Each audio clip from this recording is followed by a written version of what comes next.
Welcome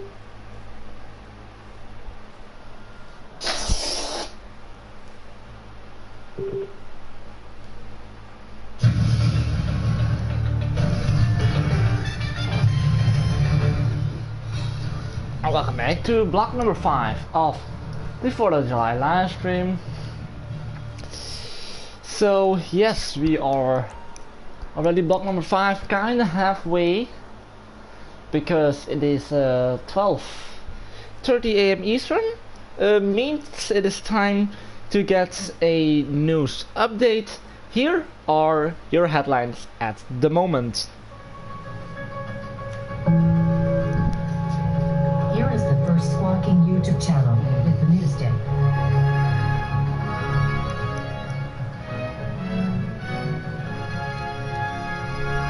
Today in the studio, Craig Wilson. Good day, ladies and gentlemen. Welcome to Newsday.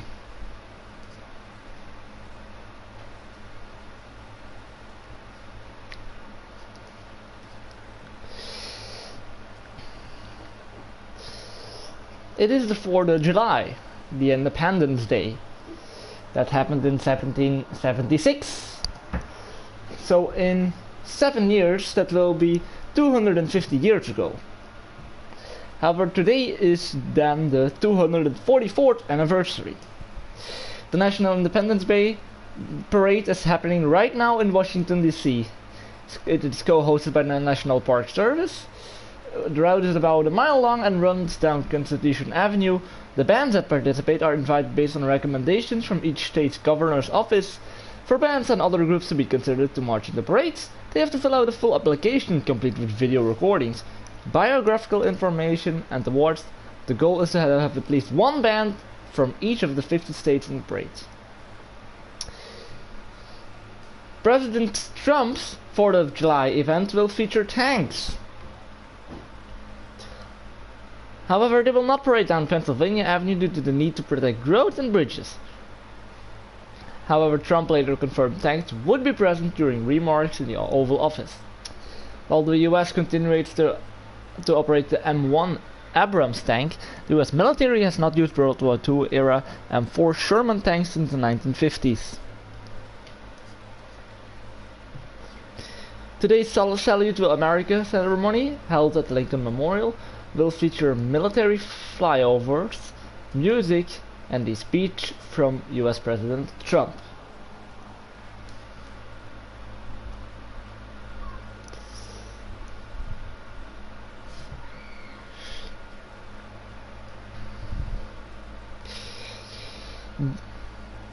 British Marines in Gibraltar stormed an Iranian ship believed to have been carrying oil to Syria on Thursday, in what authorities said was a violation of European Union sanctions on Syria.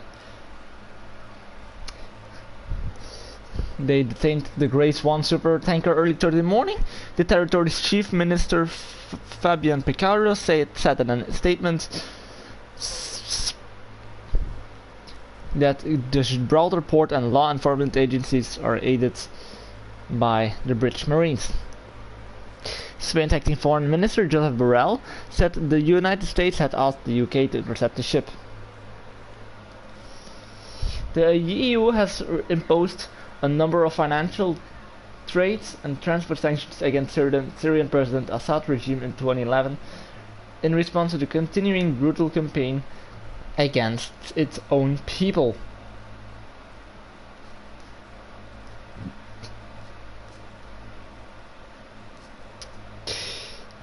Man detained in North Korea is safe and well.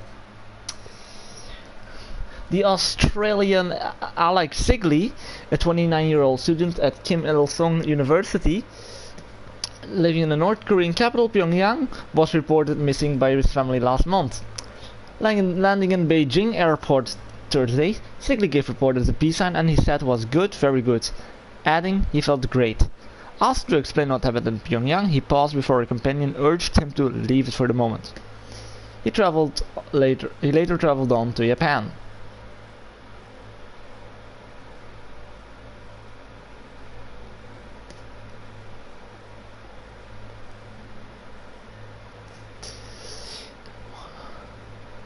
Artificial skin trials offers hope to Pakistan's acid attack victims.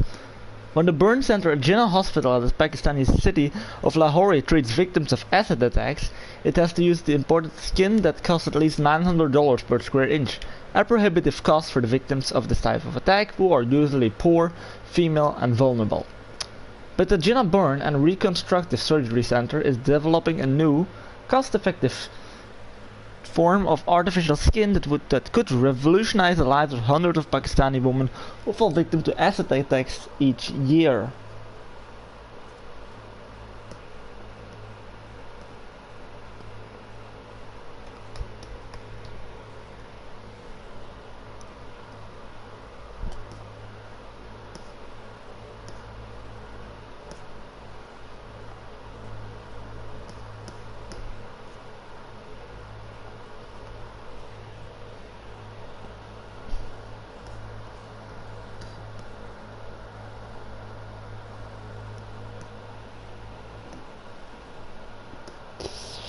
Refugee ship capsizes in the Mediterranean. A refugee ship from Libya capsized off Tunisia's coast. Rescue organizations fear more than 80 deaths. Fishermen have so far saved 4 survivors. One of them died overnight.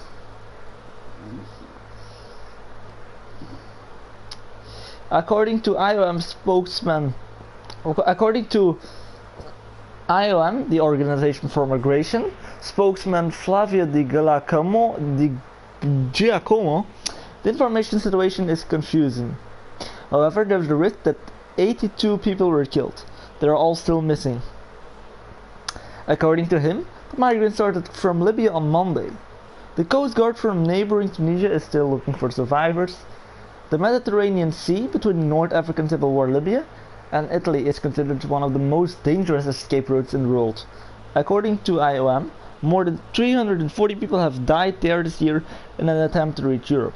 In May, 65 refugees were killed in a boat accident off the Tunisian coast.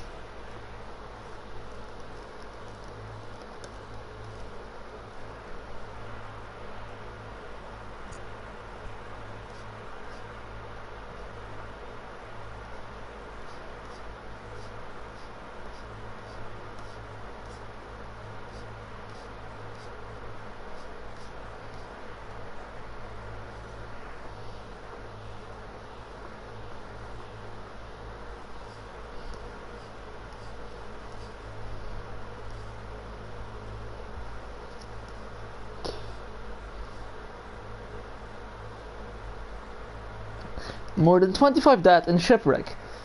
Off the coast of Honduras, a fishing boat went down, with more than 25 people drowned.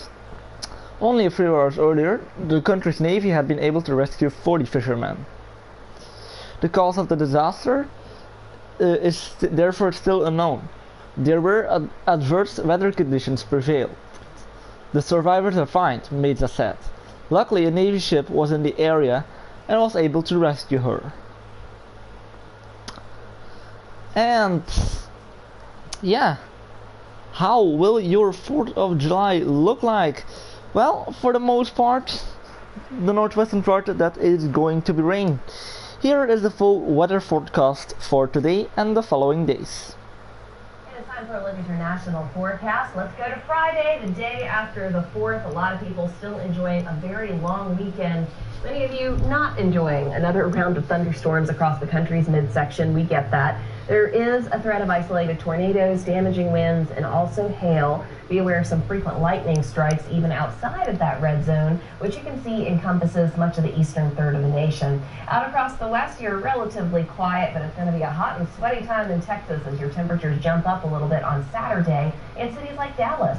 Let's take a look across Montana, Wyoming, stretching over into the Dakotas as well as Nebraska. We do have that severe weather threat there, and we still got a smattering of thunderstorms across the Ohio Valley, extending far south all the way down into South Florida. That possibility sticks around on Sunday, so you're just going to have to keep on watching your hour-by-hour forecast in the Weather Channel app for your city. And that was it for now. The Newsday returns at 1:30 p.m. with a short edition. I wish you a happy Independence Day and a good day.